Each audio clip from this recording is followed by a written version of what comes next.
بسم اللہ الرحمن الرحیم۔ السلام علیکم پیارے طالب علم، امید ہے آپ سب لوگ خیریت سے ہوں گے اور اپنے گھروں میں محفوظ ہوں گے۔ علم میں اضافے کی دعا، ربی زدنی علما، اے میرے رب میرے علم میں اضافہ فرما، آمین۔ جماعت دوم،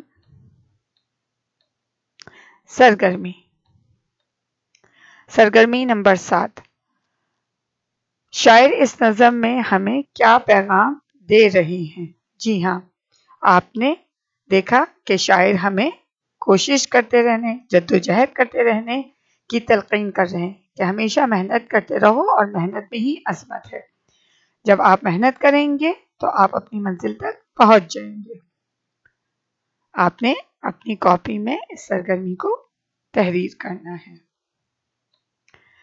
سرگرمی نمبر 8، یہ آپ کی کتاب ارمغان اردو میں صفحہ نمبر 71 پر موجود ہے۔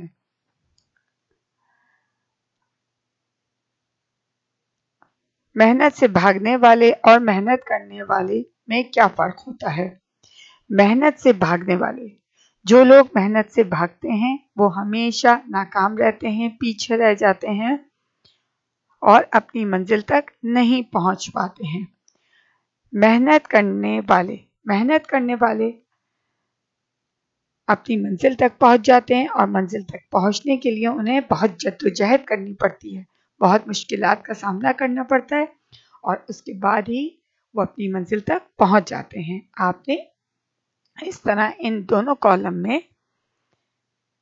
تحریر کرنا ہے کہ کون لوگ ہیں جو محنت سے بھاگتے ہیں اور ان کا کیا نقصان ہوتا ہے، اور جو محنت کرتے ہیں ان کا کیا فائدہ ہوتا ہے، اور دونوں میں کیا فرق ہے۔